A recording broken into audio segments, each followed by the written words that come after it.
conflict and war in the northeast region of Nigeria has also led to the displacement of people from their origins. This has led to the disruption of economic activities. Some of the camps we've gone to where there's no, for example, they might not have a borehole or they might not have good water sources as well. That also has an issue. So health is one issue. Now we're talking camps.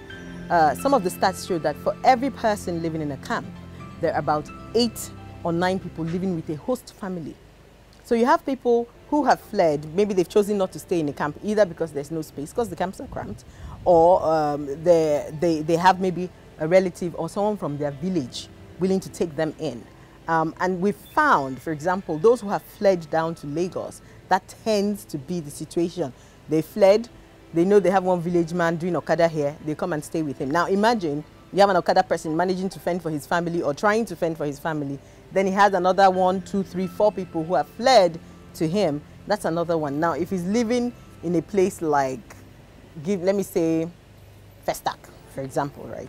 So instead of having one person that we as a state or whatever has to provide water for, you're dealing with 5 people, putting more pressure on the water facilities available. So there are those social impacts. There are a lot of them who have witnessed a lot of atrocities. Some of them have seen their parents killed. And we interviewed a girl about 2 weeks ago, a 15-year-old girl, who said she was sitting under the tree in her compound in Chibok. Next thing, these terrorists came, shooting. She saw 3 dead bodies, they all scattered. She walked for 2 days into Biu before she could even start finding her way to Lagos to come and try and find her brother here. So imagine all the dangers that child has had to go through. And one of our concerns too is the children that might not be able to express. So there's that trauma that they have to deal with, number one.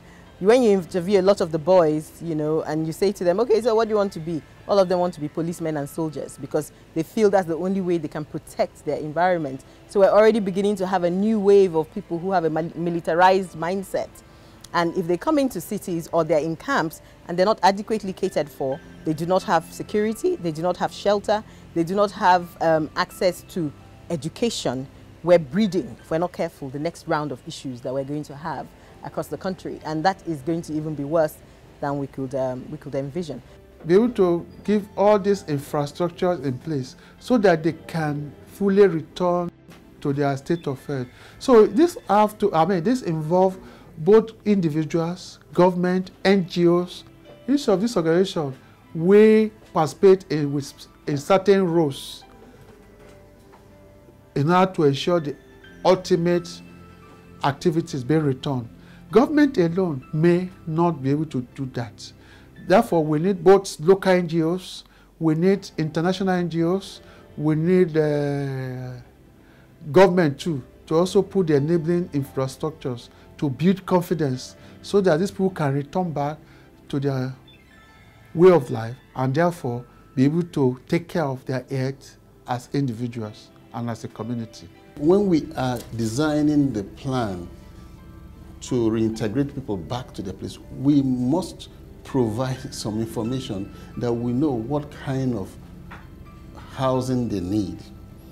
We don't just go and say we want to build housing, 2-bedroom flats for them or whatever it is for them. We need to consider their cultural values. We need to consider the attachment to their prior type of housing in rebuilding.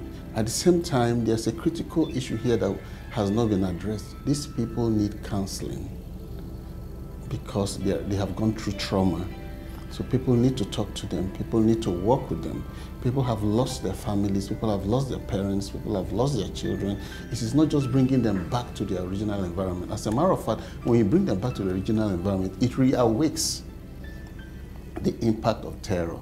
So while we are planning to bring them back, we also need to put in structure appropriate counseling and psychological evaluation and treatment for the people. We should know that there are people around us who need help. There are people around us who are displaced. I would particularly, for some reason, comes to mind, I would call the churches to step up to the plate and the mosque.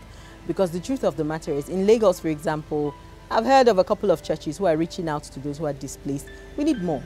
We need more people. I mean, today I was reading something about churches, for example, in Japan, which is a very atheistic nation, who were taking in people who were displaced after they had their tsunami. You know, we have huge church buildings, they're empty every night, you know. If you can open up your church doors to help people sleep and whatever, provide shelter, why not? That's a radical challenge, but hey, That's why we're here as people and as humanity. You know, tomorrow it could be you displaced. So I think we should keep our eyes open and look out for how we can help. There are also children who need to go back to school. So we're running a program at the moment where we're trying to get some of the children who fled down south to go back to school, maybe until they can go back home. Many of them say they want to go back home. You know, they're not used to city living, you know, and they like the, you know, food is not as expensive and all of that, you know. So at least until we can send those who want to go back home, we should also begin to just look around us. Who can you help? Who can you support? Experts say the federal, state and local government, international and local non-governmental organizations must work together to ensure a safe and clean environment.